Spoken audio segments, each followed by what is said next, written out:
Oke, selamat datang kembali di sesi pembahasan mendalam kita. Hari ini nih, kita mau kupas tuntas satu pendekatan bisnis yang bukan lagi sih, udah cukup lama mengubah cara orang mulai usaha. Namanya The Lean Startup.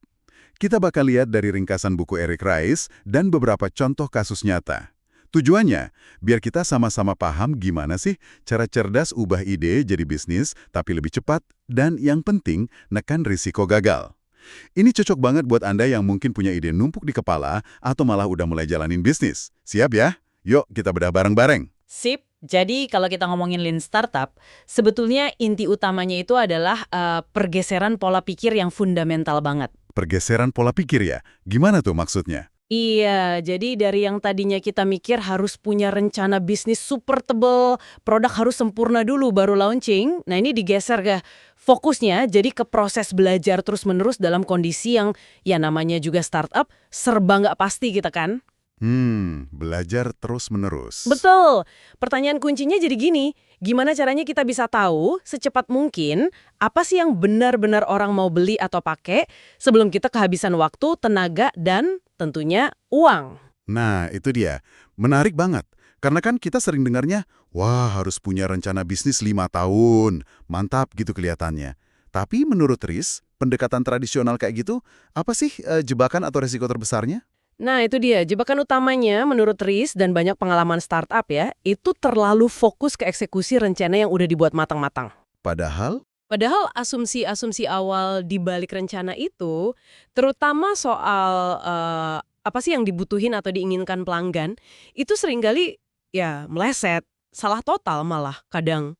oh gitu. Iya, Riz ngasih analogi bagus tuh. Kayak kita gambar peta harta karun, detail banget petanya, tapi buat pulau yang belum pernah kita datangin sama sekali. Hah, masuk akal juga ya. Jadi kita sibuk ngikutin peta, padahal pulaunya aja mungkin beda atau hartanya nggak di situ. Persis. Akibatnya apa? Banyak startup gagal itu bukan karena produknya jelek loh, teknologinya nggak canggih, bukan. Tapi karena mereka udah capek-capek, habis waktu dan uang, ternyata bikin sesuatu yang nggak dibutuhkan siapa-siapa. Nah, itu dianggap pemborosan paling besar dalam lean startup. Oke. Jadi, pemborosan waktu dan sumber daya bikin produk yang nggak ada pasarnya. Terus, kalau gitu makna kata lean di sini apa dong? Bukan cuma sekedar irit atau hemat biaya operasional gitu kan berarti? Tepat sekali.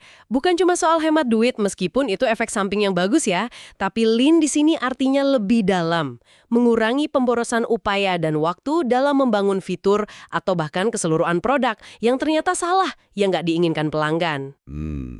Mengurangi pemborosan upaya ya. Betul, tujuannya apa? Ya untuk memperpendek siklus pengembangan produk, supaya kita bisa cepat nemuin model bisnis yang benar-benar jalan, yang viable dan sustainable. Caranya gimana tuh biar cepet nemuinnya? Lewat eksperimen yang terukur dan, ini penting, umpan balik nyata dari pengguna, bukan asumsi kita lagi. Ini juga mengubah cara kita ngelihat definisi startup itu sendiri. Oh iya, gimana tuh definisinya jadi? Startup itu bukan miniatur perusahaan besar yang udah mapan, bukan. Startup itu, kata Riz, adalah institusi manusia yang dirancang untuk menciptakan produk atau layanan baru dalam ketidakpastian yang ekstrim. Jadi fokusnya pada pencarian model bisnis yang bisa diulang dan diskalakan. Butuh manajemen yang beda, yang adaptif. Oke, jadi kuncinya di pencarian, pembelajaran, dan adaptasi ya. Bukan sekedar eksekusi rencana mati. Terus mekanisme belajarnya gimana? Saya sering dengar tuh istilah siklus, bangun ukur belajar, build, measure, learn. Itu gimana cara kerjanya? Betul, itu jantungnya lean startup. Siklus bangun ukur belajar itu kerangka kerja utama untuk mengubah asumsi dan hipotesis kita jadi fakta. Oke, gimana alurnya? Jadi gini, pertama, Anda bangun, build. Anda bikin versi paling dasar dari ide Anda jadi produk nyata, atau bisa juga bentuknya eksperimen sederhana. Tujuannya buat nguji asumsi paling berisiko. Dibangun dulu ya, terus? Terus ukur, measure. Anda luncurkan produk atau eksperimen itu ke target pengguna, lalu ukur gimana respons mereka. Tapi, mengukurnya harus pakai data kuantitatif yang jelas. Bukan cuma kayaknya suka deh. Harus data ya, bukan perasaan. Oke. Langkah terakhir. Terakhir belajar, learn. Anda analisis data yang udah dikumpulin tadi. Dari situ, Anda belajar. Apakah asumsi awal kita terbukti benar atau salah? Nah, dari pembelajaran ini, Anda ambil keputusan krusial. Keputusannya apa tuh? Ada dua. Lanjut persevere kalau data nunjukin Anda di jalur yang benar, atau banting setir, pivot, kalau ternyata asumsinya salah dan perlu coba arah baru. Terus siklus ini diulang lagi, cepat. Wah, menarik. Kayak analogi yang sering dipakai tuh kayak koki ya. Bikin sup porsi kecil dulu buat dicicipin orang, terus resepnya diubah berdasarkan reaksi mereka. Bukan langsung masak satu panci gede gitu ya. Nah, pas banget analogi koki itu. Emang gitu prinsipnya. Cicipin dulu, dapat feedback, perbaiki. Jangan langsung all in masak besar. Saya juga baca nih ada tips katanya lebih efektif kalau mikirnya dibalik. Jadi mulai dari belajar dulu, baru mikirin ukur, baru terakhir bangun. Kenapa gitu ya? Kok nggak dari bangun dulu? Oh iya ya, itu poin penting juga. Mikir mundur, belajar, ukur, bangun itu tujuannya untuk mencegah kita terjebak dalam apa yang Rees sebut kesia-siaan membangun atau achieve failure. Kesia-siaan membangun. Maksudnya? Maksudnya, kita sibuk membangun sesuatu, merasa produktif, tapi sebenarnya nggak belajar apa-apa yang penting untuk bisnis kita. Jadi, dengan mikir dari belajar dulu, kita paksa diri kita bertanya, oke, apa sih asumsi paling kritis, paling beresiko yang perlu kita uji sekarang? Informasi apa yang paling kita butuhkan? Jadi fokus ke apa yang mau dipelajari dulu ya? Betul, setelah tahu apa yang mau dipelajari, baru kita tentukan, oke, data atau metrik apa yang bisa membuktikan atau menyanggah asumsi ini. Nah, ini tahap ukur. Baru setelah itu kita mikir, apa hal paling minimal yang perlu kita bangun untuk bisa mendapatkan data atau metrik tadi? Jadi kita bangun sesuatu bukan karena bisa, tapi karena perlu untuk belajar. Oke. Jadi bangun yang minimal untuk belajar. Itu yang namanya minimum viable product atau MVP kan? Tepat, itu dia MVP. Tapi nih sering ada pertanyaan, seminimal apa sih MVP itu? Jangan-jangan saking minimalnya malah bikin calon pelanggan kecewa atau ilfil duluan. Kan produknya belum bagus. Gimana tuh? Pertanyaan bagus banget, dan ini sering jadi salah paham soal MVP. MVP itu bukan berarti produk jelek, fitur separuh jalan, atau kualitas adanya loh ya. Oh, bukan ya? Terus apa dong? MVP itu adalah versi produk yang paling sederhana, yang memungkinkan sebuah tim mengumpulkan jumlah pembelajaran tervalidated learning yang maksimal tentang pelanggan, dengan usaha atau sumber daya yang seminimal mungkin. Oke, kuncinya di pembelajaran tervalidasi ya. Iya, jadi tujuannya bukan untuk bikin produk akhir yang sempurna di awal, bukan juga untuk langsung jualan gede-gedean.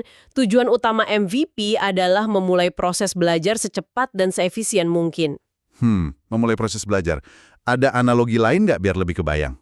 Ada, coba pikirin. MVP itu kayak trailer film, bukan film versi pendek atau versi murah. Trailer film, maksudnya? Trailer ngasih cuplikan paling menarik, cukup buat bikin orang penasaran dan pengen nonton. Itu perilaku nyata, beli tiket. Trailer nggak ngasih keseluruhan cerita kan? Nah, MVP juga gitu. Cukup untuk menguji minat nyata pelanggan. Apakah mereka mau melakukan sesuatu? Mau klik tombol, mau daftar email, mau bayar sejumlah kecil. Ini perilaku, bukan sekedar opini kayak jawaban survei. Apakah Anda akan beli produk ini nanti? Oh, jadi fokus ke aksi nyata ya, bukan cuma nanya pendapat. Oke. Contoh legendaris MVP ini apa aja sih yang sering disebut? Wah, ada beberapa yang terkenal. Misalnya Dropbox. Sebelum mereka nulis kode yang rumit buat sinkronisasi file itu, mereka bikin video demo 3 menit aja. Cuma video? Iya, video simple yang nunjukin gimana nanti produknya bakal bekerja. Video itu disebar, dan ternyata peminatnya membludak. Ribuan orang daftar waiting list. Nah, itu validasi kuat banget kalau masalah sinkronisasi file itu nyata, dan orang butuh solusinya. Baru deh mereka bangun produknya. Keren ya. Cuma model video. Ada lagi? Zappos juga terkenal. Jual sepatu online itu kan dulu dianggap nggak mungkin. Orang mau coba dulu. Pendirinya, Nick Swinmurn, dia nggak langsung stok sepatu banyak. Terus gimana? Dia pergi ke toko sepatu lokal, foto-foto sepatunya, terus fotonya dipajang di website sederhana yang dia bikin. Kalau ada pesanan masuk, dia balik ke toko itu, beli sepatunya, terus dia kirim sendiri ke pembeli. Wah, manual banget ya awalnya. Manual banget. Tapi itu cara dia validasi hipotesis paling dasar. Apakah orang mau beli sepatu secara online? Ternyata mau. Baru setelah itu dia bangun sistem inventaris dan logistik yang lebih serius. Itu MVP klasik tipe Wizard of Oz. Wizard of Oz ya. Di depan kelihatan canggih, di belakangnya masih manual. Hebat juga idenya. Nah, kalau di konteks kita di Indonesia nih, mungkin buat teman-teman pendengar yang mau mulai usaha kecil atau UMKM, contoh MVP yang praktis dan gampang dilakukan, apa ya kira-kira? Wah, banyak banget dan bisa disesuaikan sama jenis usahanya. Nggak harus canggih kok. Misalnya mau bikin toko online baju desain sendiri. MVP-nya bisa aja bikin akun Instagram atau Facebook page dulu. Cuma akun sosmed. Iya, posting mock-up atau contoh desainnya. Tanya ke followers, bikin polling, desain mana yang paling disuka. Terus coba buka pre-order atau PO untuk beberapa desain paling populer. Buka PO ya? Betul. Kalau ada yang mau bayar di muka untuk PO, nah itu sinyal kuat. Itu udah validasi minat beli yang nyata. Nggak perlu langsung produksi banyak kan? Bener juga ya. Hemat modal di awal. Kalau misal mau buka kedai kopi gitu. Kedai kopi, wah jangan langsung sewa ruko mahal. Coba dulu bikin booth kecil aja di acara bazar atau Paskar Free Day gitu. Oh, tes di event ya? Iya, tawarkan mungkin cuma 2-3 menu andalan dulu. Kopi susu gula aren kekinian. Sama mungkin satu lagi yang unik. Amati langsung di lokasi, mana yang paling banyak dipesan. Dengerin komentar pelanggan langsung. Itu data berharga banget. Iya ya, dapat feedback langsung ya. Satu lagi deh, kalau misalnya jasa digital, kayak jasa desain grafis atau nulis artikel gitu. Bisa juga pakai MVP sederhana, bikin aja landing page simple banget. Sekarang banyak tools gratis atau murah kan, kayak Card, Linktree, atau Instabio. Landing page isinya apa? Isinya penawaran jasa Anda, mungkin portofolio dikit kalau ada, terus tombol kontak langsung ke WhatsApp atau form sederhana. Nah, kalau ada yang kontak dan order, proses di belakang layarnya ya Anda kerjain manual dulu, email-emailan, revisi via WA. Itu tadi MVP tipe Wizard of Oz. Yang penting Anda udah bisa validasi ada nggak sih yang butuh dan mau bayar jasa Anda. Oke. Jadi banyak cara ya bikin MVP yang nggak ribet dan nggak mahal. Kuncinya di kreativitas sama fokus ke pembelajaran tadi ya. Persis, yang penting mulai belajar dari interaksi nyata sama calon pelanggan. Sip. Nah, anggaplah kita udah punya MVP nih. Udah diluncurin, udah dapat respons dari pengguna. Terus, gimana kita tahu kalau pembelajaran dari MVP itu valid? Gimana cara ngukurnya? Biar nggak salah ambil kesimpulan. Kan tadi katanya harus data kuantitatif. Laba rugi. Akuntansi inovasi. Apa tuh bedanya? Kalau startup baru, laporan laba ruginya kan seringkali masih nol atau malah minus ya. Jadi ngukur kemajuan pakai itu yang nggak relevan di tahap awal. Akuntansi inovasi itu fokusnya pada pengukuran kemajuan belajar dalam membangun bisnis yang berkelanjutan. Jadi yang diukur itu validated learning tadi. Oke. Terus gimana cara kerjanya akuntansi inovasi ini? Langkah-langkahnya? Ada 3 langkah utama biasanya. Pertama, tetapkan baseline. Ini adalah data awal kinerja Anda berdasarkan MVP pertama. Misalnya, berapa persen pengunjung landing page yang klik tombol WA? Berapa yang akhirnya jadi order?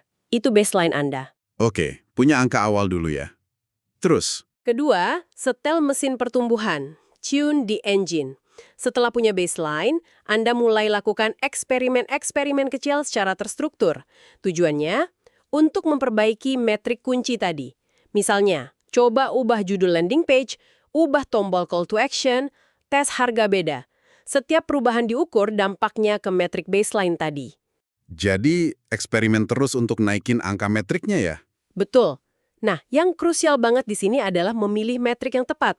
Riz menekankan pentingnya membedakan antara metrik aksi, actionable metrics, dengan metrik kesombongan, vanity metrics. Wah, apalagi tuh? Metrik aksi versus metrik kesombongan. Bedanya apa? Metrik kesombongan itu metrik yang kelihatannya bagus, bikin kita seneng. Tapi sebenarnya nggak ngasih tahu apa-apa tentang kesehatan bisnis atau apa yang harus kita lakukan. Contohnya, jumlah total unduhan aplikasi, jumlah followers di sosmed, jumlah page views website. Angkanya bisa gede, tapi nggak nunjukin sebab akibat. Oke. Kayak banyak followers tapi nggak ada yang beli gitu ya? Bisa jadi. Atau banyak yang unduh aplikasi tapi nggak pernah dibuka lagi. Nah sebaliknya, Metrik aksi itu metrik yang jelas menunjukkan hubungan sebab akibat dari tindakan yang kita lakukan. Metrik ini bantu kita ambil keputusan. Contohnya metrik aksi apa aja? Contohnya kayak tingkat aktivasi pengguna baru, berapa persen yang beneran pakai produk setelah daftar, biaya akuisisi pelanggan, CAC, berapa biaya untuk dapat satu pelanggan baru, tingkat retensi, berapa banyak pelanggan yang balik lagi, pendapatan per pelanggan, conversion rate dari setiap tahap funnel. Metrik-metrik ini yang benar-benar nunjukin mesin bisnis kita jalan atau enggak. Oke, jadi fokus ke metrik yang bisa diaksiin dan nunjukin kemajuan nyata ya. Paham. Nah, setelah kita ngukur pakai akuntansi inovasi dan metrik aksi ini, data-data itu kan jadi dasar buat keputusan penting tadi kan. Lanjut persevere atau banting setir, pivot. Kapan persisnya kita tahu harus milih yang mana? Pasti dilema juga ya kadang. Betul sekali. Disinilah data memaksa kita untuk jujur sama diri sendiri dan tim. Nggak bisa lagi pakai perasaan atau harapan kosong. Makanya, Ries menyarankan untuk secara berkala, mungkin setiap beberapa minggu, atau setelah satu siklus eksperimen selesai, tim inti itu ngadain rapat khusus, rapat pivot or persevere. Rapat khusus ya? Apa yang dibahas di situ? Dibahas data hasil eksperimen terakhir. Pertanyaannya jelas, apakah data menunjukkan hipotesis kita benar? Apakah metrik-metrik kunci kita bergerak membaik, mendekati angka target yang kita anggap sebagai model bisnis yang berkelanjutan? Oke. Kalau jawabannya iya, Kalau data positif, metrik membaik sesuai harapan, ya keputusannya persevere. Lanjutkan strategi yang sekarang, terus lakukan iterasi dan optimasi lebih lanjut, mungkin skalanya bisa mulai dinaikkan pelan-pelan. Sip. Tapi kalau jawabannya enggak, kalau datanya jelek atau metriknya stagnan, nggak naik-naik meskipun udah dicoba berbagai cara optimasi? Nah, ini saatnya mempertimbangkan pivot. Kalau udah mentok, udah coba berbagai eksperimen, tapi metriknya nggak bergerak signifikan, mungkin asumsi fundamental kita tentang pasar, produk, atau cara jualannya yang salah.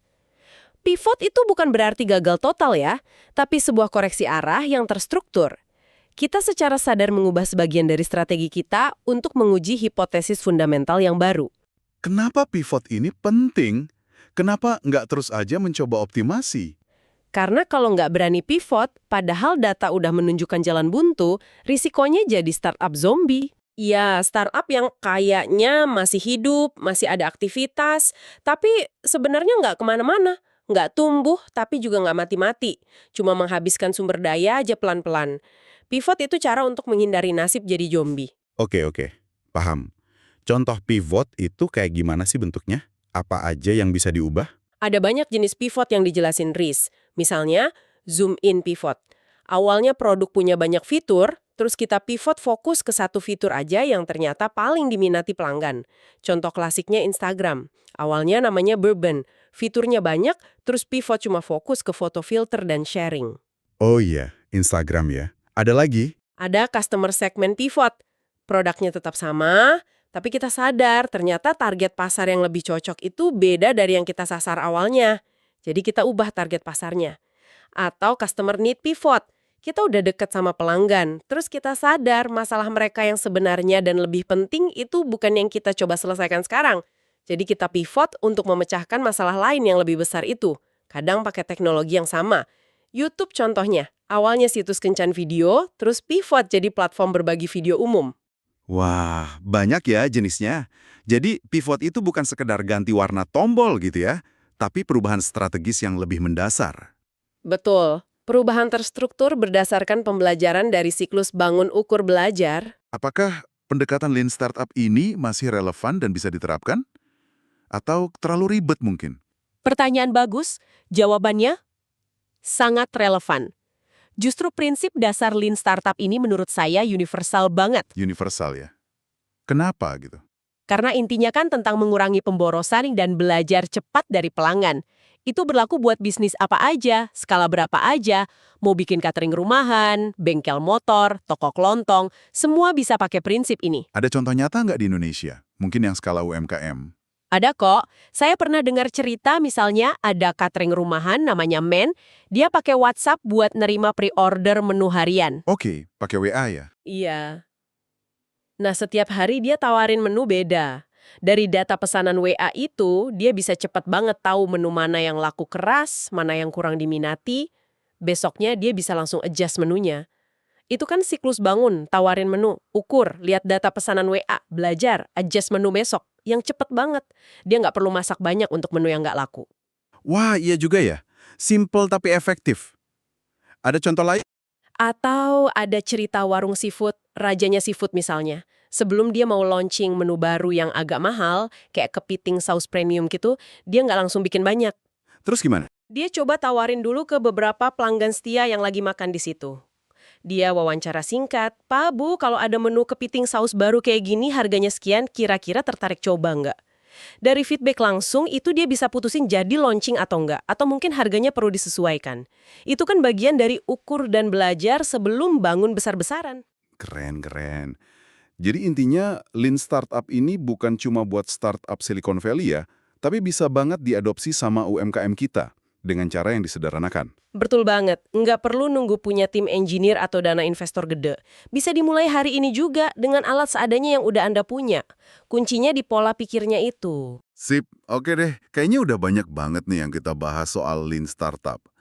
Kalau coba kita rangkum sedikit nih ya, poin-poin utamanya. Jadi Lean Startup ini kayak ngasih kita semacam peta jalan atau kompas lah ya, buat jalan di tengah hutan ketidakpastian bisnis baru.